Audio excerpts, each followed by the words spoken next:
Hello friend, welcome back. In today's video, we're going to be doing a studio tour of my studio here in Kansas City. If we have not met, my name is Blaze Pivovar and I'm a freelance DP and colorist working out of Kansas City. I post videos here on YouTube to help you guys who are wanting to learn more about video production, see behind the scenes. I hope to share a ton of that here on this channel, but I just wanted to go through a proper studio tour of what is kind of version 1 of my space here in Kansas City. I did a video back I think in May, just showing a little bit of the initial build out process, talk to you guys through kind of what led me to even getting this space. But now that I've been here for a while and I've shot tons of projects for clients, I just wanted to circle back, show you guys how this space is working for me, highlight kind of the different areas, and also share with you guys some gear that I've been loving using in this space over the last few months. And so we're gonna walk through each area. Please drop any questions down below if I gloss over anything, as there is a lot that I want to cover here in this video. Okay, so to start off this tour, we have the camera in the entranceway, and the first couple things I just wanted to highlight is the size. And so this studio is 575 square feet. I'll put the exact dimensions, but the best thing about it is that it has 15-foot high ceilings, incredible for video production. It makes this space feel a lot bigger than it actually is. And one of the biggest things that I highlighted in my first video was just when I moved in here, it was an echo chamber. The reverb tailed on for 3, 4, 5 seconds, really hard to have a conversation. And so first order of business during the build out was doing some custom DIY sound absorption we mounted to the walls as well as the ceiling. And so just wanted to show you guys a quick clap test. Here is the sound when I moved in. All right, this is the sound test before anything else. And then here's the sound after. Here's the audio after the sound absorption, just going straight into the camera, no mic. Sounds a lot better than the echo chamber than it was. Okay, so this first main space that I want to highlight is the very back of the room. It's kind of what I refer to as the production area, but it is exactly that. Wide open space, perfect for filming interviews, podcasts, anything that needs a clean background. We do it back here in this space. We have some sound absorption here on the side. And I think the main thing to highlight back here is just the paper backdrop system. So went ahead and mounted this to the wall, gives us 3 different options. And in this space, I just want everything to be as convenient to use and grab as possible. So pretty much all the gear is on this back half of the studio. Try to keep lights here ready to go on this side. And then we have some additional storage on this end, tripods, everything we need right there, so that when we are filming for clients, it is just really efficient to set up our lights and get everything dialed in, looking really good. One thing that I did want to note about the backdrops, initially I got the 8-foot models to save a little bit of money, and you guys probably saw that in my first video. They worked pretty well, but the more that I filmed interviews in here, the way I shoot on my A-cam with the width that I typically like, the edges of the paper backdrop were always just peeking in the frame. And so I decided to bite the bullet, invest in the wider 9-foot backdrops. That's what you guys see mounted up here now. But in addition, once you go with the larger backdrops, something that a lot of people don't mention is that they sag a lot more, which leads to wrinkles. And so I also had to pick up the aluminum extension tubes that go on the inside. And so this has been a little bit of a trial and error, and something that I want to put in my videos breaking down my studio. A lot of this is a work in progress, and you don't know until you've had it and used it if it's going to work for you. So now I'm pretty content with these. I've got white, green, beige, blue. The backdrop system also came with colored chains. I didn't like the aesthetic of those, didn't really match the space, so ended up switching those out for the white ones that you guys see back there. I'm gonna leave links to all of this stuff below if you guys are interested in picking any of it up. One thing I wanted to highlight about the back of the space here is power. So you guys will see I had 2 lights actually super clamped up to the conduit. That was already here when I moved in, super convenient. There's just some exposed wiring, which, for someone it might be a con. I liked that it was already up there that I could go ahead and clamp. The issue was running power. So you guys will actually see on this side, there's a white extension cord that runs up the wall. I kind of run it down from a power strip up and then along this conduit. And then I added a power drop in the corner, the middle, as well as the other corner, giving me flexibility wherever I want to put a light. I keep 2 of the Aperture 60Xs mounted up there at all times, but also wanted to add power in the middle if there's anything in addition that I want to clamp up. Makes it super convenient.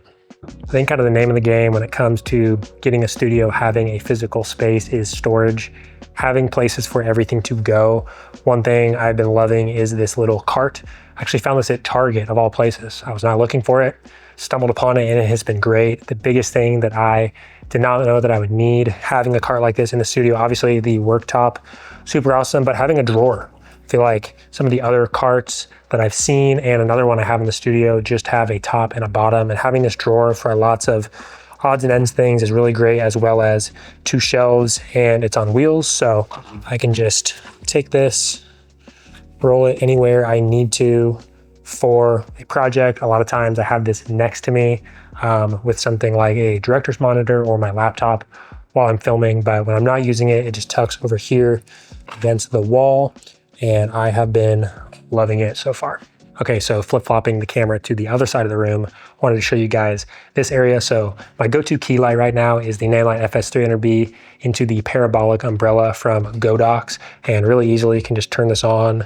It is on wheels, so I can move this around the studio wherever I need to. A lot of times I'm pulling this in as a key light to light an interview, someone sitting at this desk, whatever I need, I just have it ready to go. And in addition, just have some other lights here ready to go. But one thing I really wanted to highlight was these stands from Newer. So I actually reached out to them, asked if they had any of these rolling stands they could send my way, and they sent a few of them over, and they have been a game changer here in the studio. I didn't realize when you get a studio how many more stands you need, because I still do quite a bit of production off-site, and you're needing to take some stands with you, some need to stay here.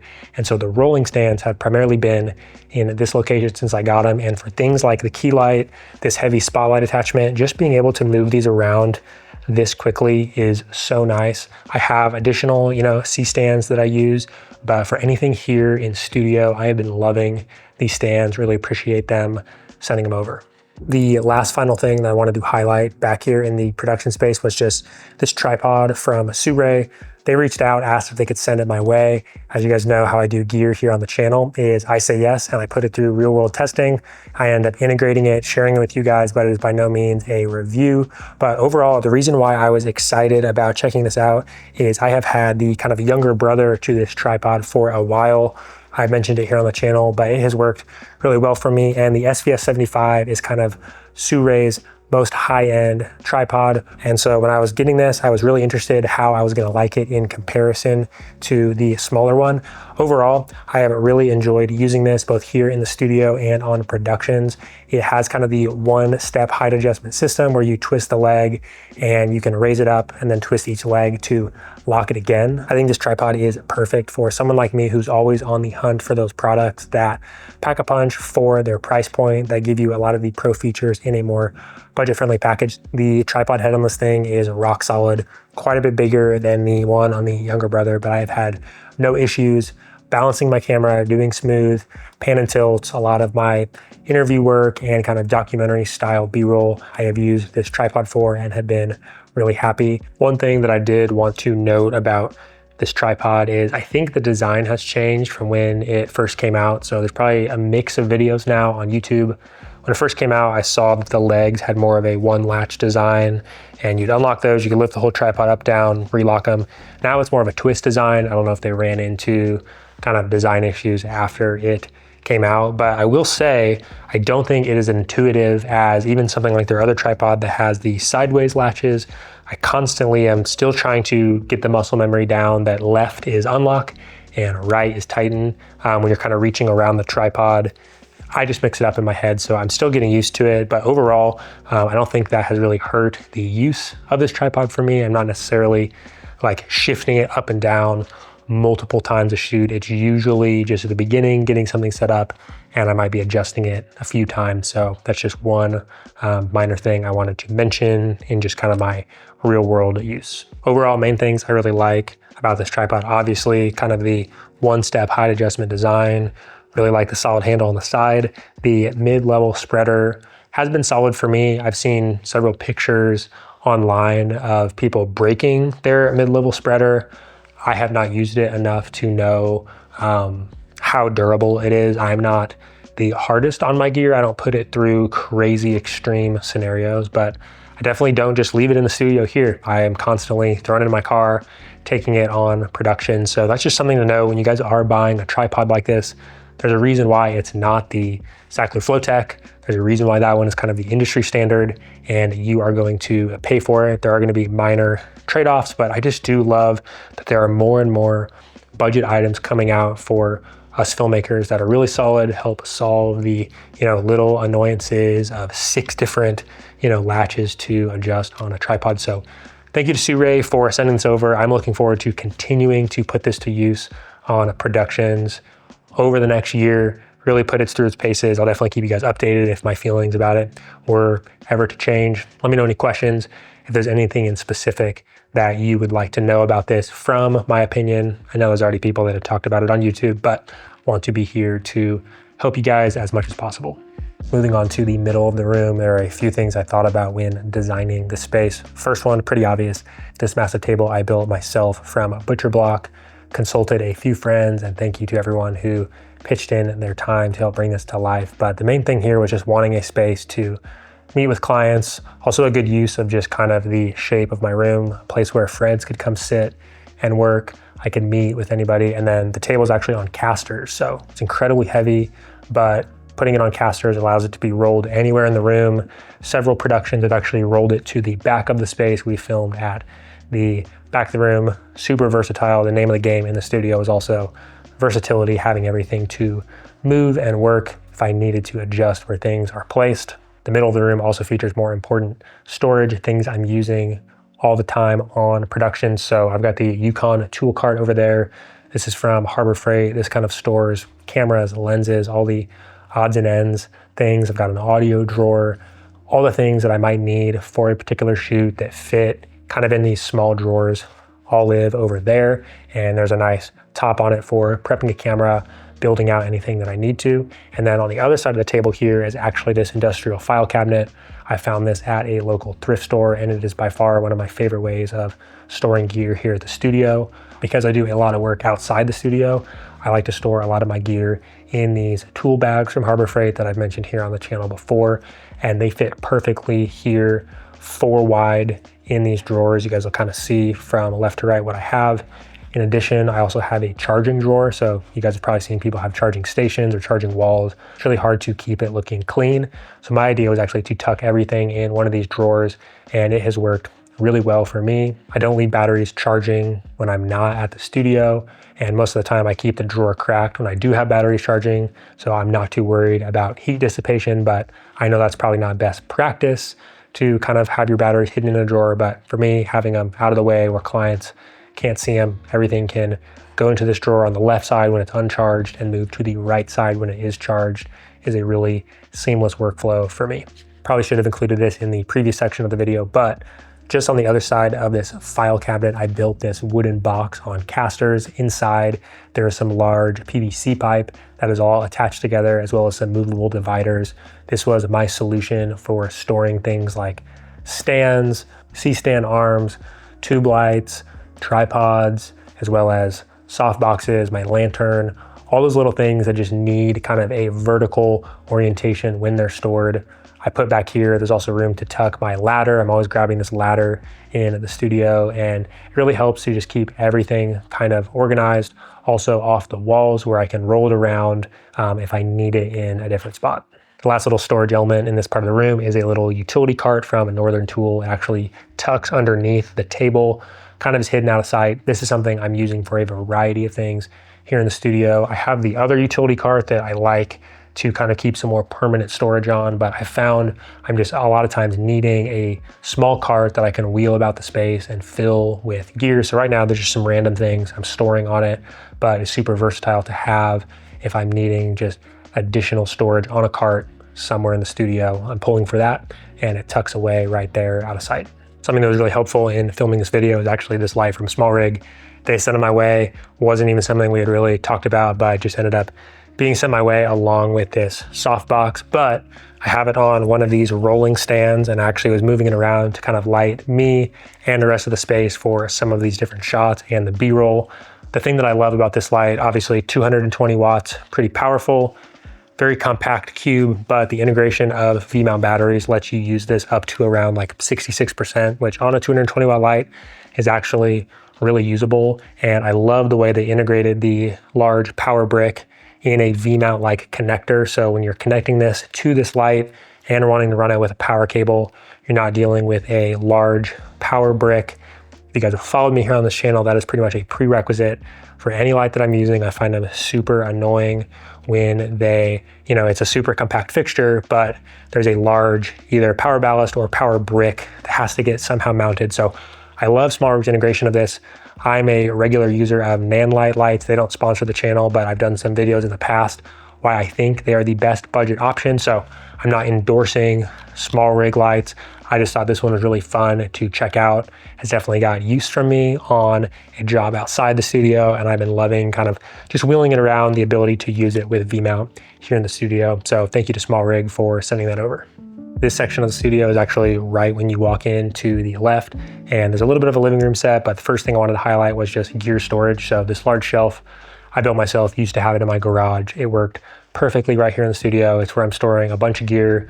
There's room on the top for additional gear if people are bringing things in and need places to store, but just cases that I'm accessing more on a regular basis are right out here in the open, really easy to access. And then as we move to the left are some kitchen items. So got a coffee set up. Shout out to David from Circle Coffee, who helped me kind of pick out the grinder, the kettle. Love making coffee for clients as well as friends when they come in, and decided to just get a little mini fridge so I can have beverages on hand for hosting clients.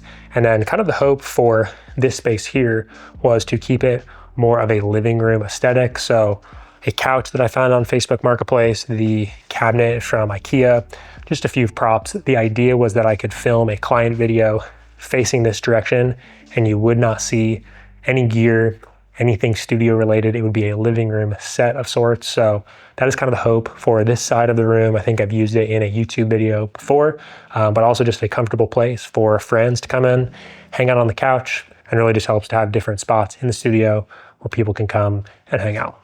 This area right here is obviously my desk setup, but it is where I spend the most amount of time in a given week, sitting right here, running my business, answering emails, editing, unless I'm wanting to take a break and sit here at the table. But the nice thing, MacBook Pro hooks up to the cheaper Dell monitor. Love to have my timeline, a nice wide view there, and then I actually run a clean feed to my MacBook Pro screen. So if I pull this clip up, full screen preview here on the Mac, mirrors to the larger LG OLED display up above. I'll leave links to the specific one, but super helpful if I have clients in here or wanting to work on a project so they don't have to look over my shoulder. They can simply sit back in a chair, give comments, feedback on the edit or direction of the color grade, and has been a really awesome addition to the studio. The main reason I got it was when I moved in, there was actually a TV mount already on the wall in this exact spot, and I stared at it for about a month, decided to make the investment and get a TV. My friend Evan Schneider consulted me on something that was gonna be the most kind of color accurate to budget price point, something that wasn't too big. So I really appreciate Evan for steering me in the right direction, and I've been really happy. Final thing to note just on this end of the studio is these lockers. So again, been talking about storage. You guys have seen so much storage, but I actually found these on Facebook Marketplace. There was a country club closing down. I went there with a couple of wrenches and a ratchet and tried to take them apart. Some firefighters helped out and used their Sawzall to cut some of the bolts, but somehow got them here to the studio. They've been so nice. I love that they give me storage on top as well as inside. One is kind of for cleaning supplies, and the other two I use for extra cases, things I'm not needing as often. One of my hopes for this space was just that the aesthetic was very clean and minimal. There can be a lot of gear that gets out of control really fast, and I wanted storage to be something that was well thought out, and it didn't feel like there was just chaos everywhere. As you guys probably noticed, this is just one big room, but actually out into the hallway, there is some shared common spaces with other businesses that are in the same building. So it gets me access to a full kitchen, has a fridge, a sink, microwave, things I need. So food prep space is elsewhere, as well as access to several bathrooms. Really nice to have those available for clients, not in this exact room, but just a short walk down the hallway. When it comes to lighting in this space, there are overhead lights that are warm, that were pre-installed when I got in here. They are not my favorite, as this room does not have a ton of natural light. I get a little bit from the door that kind of sneaks around the corner, but for the most part, no windows in the space, which is nice for controlled lighting, but can definitely feel a little draining if you're in here all day. So the way that I actually light my space is with my video lights. So you guys will see the Forza 500. I consistently am just blasting that into the sidewall kind of fills the room with really soft ambient daylight temperature. It makes the space feel bright. And one of my favorite hacks is actually just have them on these physical remotes. So if I hit the off button at the end of the day, you guys will see my big light completely turns off, as well as some of the other lamps. And when I come back into the studio, I can simply hit the on button and you guys will see some of the lights in the room slowly turn back on. I don't have every single light in the room programmed that way, but at least my main one that is lighting up the space, as well as some of the other kind of small practical lamps. Super handy way and a really budget-friendly option for making any fixture operable with a wireless remote. Thank you guys so much for watching. I hope that you found this video helpful. Hopefully seeing a studio tour like this was inspiring to you if you were building out a similar space, a place for creative work. I don't know the best way to do a studio tour. I tried to shoot really wide, give you guys as much context, overlay B-roll to show you guys what this space is really like, but please let me know any questions down below. I'd love to be a resource to you guys if you guys have specific questions about anything I mentioned, or if you were building out a space and are just kind of curious to pick my brain on what has worked, what has not worked. So let me know down below and I'll catch you guys in the next video. Peace.